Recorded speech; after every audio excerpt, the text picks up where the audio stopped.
That's great. I'd love to hear from you a little bit about the scanning. Tell us a little bit about that and how you use the scanning portion to pinpoint the origin of the issue. Typically, when they come in, they'll have, per se, like a shoulder cuff issue. Like I've, volleyball players that have troubles in their shoulder, and we'll do regular assessment with physical therapy and we'll figure out where it is. But as far as dialing into the actual location, I'll use the ARP unit to be able to search on the surface of their body with the pads.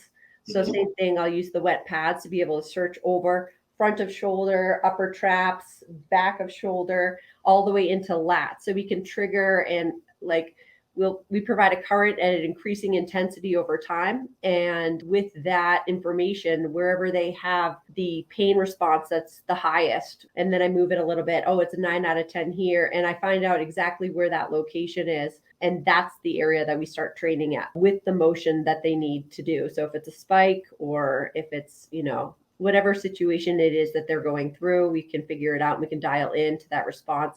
We can even dial it into the point where we know what fiber direction we want for the muscle fibers. So nice. Either like a vertical or a horizontal setting.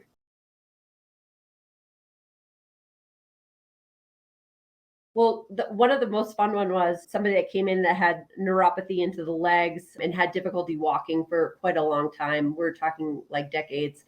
And what we did is we searched abdominals, low back. We ended up on multifidi, which are the long muscles that run along laterally to the spine, and then transverse abdominals in the front. So abdominal muscles going up and down right next to the belly button.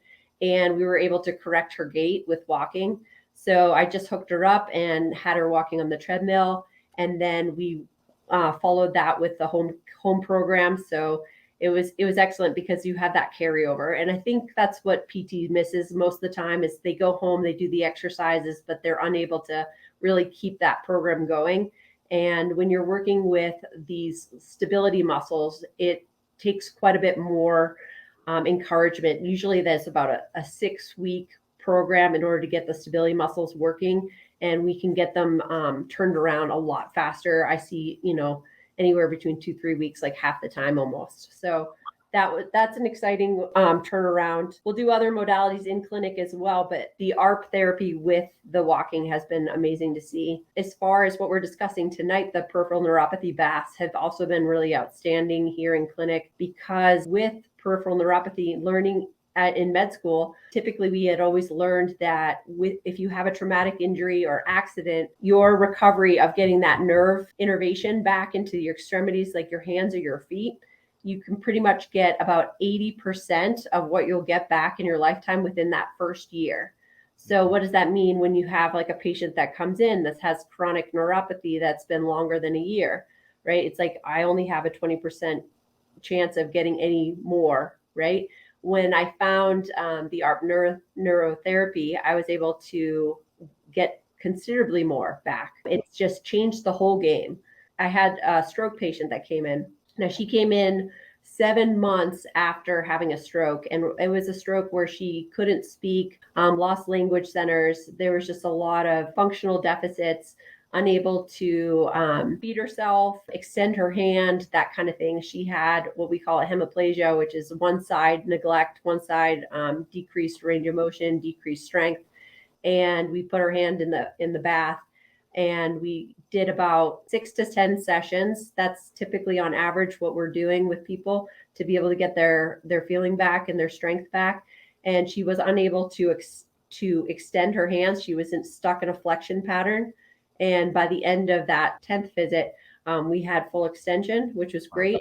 And then by the end of her treatment, she was getting a motorized bike and she was riding for an hour and a half at a time. So just really, really great gains. It keeps people encouraged. It keeps them active. It keeps them wanting to do their therapy. And not everybody wants to show up for physical therapy.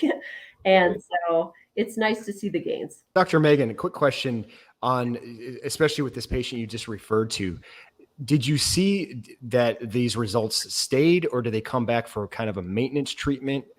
How did that sustainability, how did that last for them? Typically with the neuropathy, you want to challenge it, right? You want to continue to drive it.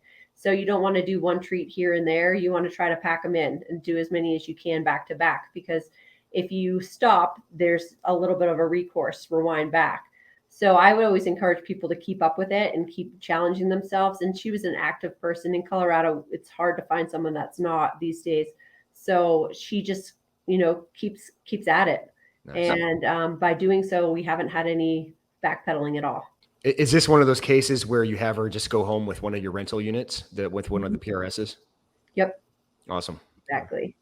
Another one that comes to mind where it was a good friend of mine that was trying to ski with her daughter, and she had knee pain and she wasn't able to bend, so she couldn't go fast, she couldn't do bumps, that kind of thing. She was having trouble keeping up, and she came in and we hooked her up and we did some squats with the ARP, and by the end of one session she got below 90, which was huge for her because she hadn't seen that in a really long time. So just the amount of range of motion gains, even total knees, like people that are post-surgical and come in and they've done, insurance-based therapy for 3 months, and then they come in and they want to try something more, something accelerated, and I hook them up with the ARP, and we're regaining 13 degrees of knee extension within one visit. When you have that elicit response to the muscles and you can turn it up and dial it in, and you have the person breathing through it, and you have all of those resources for them,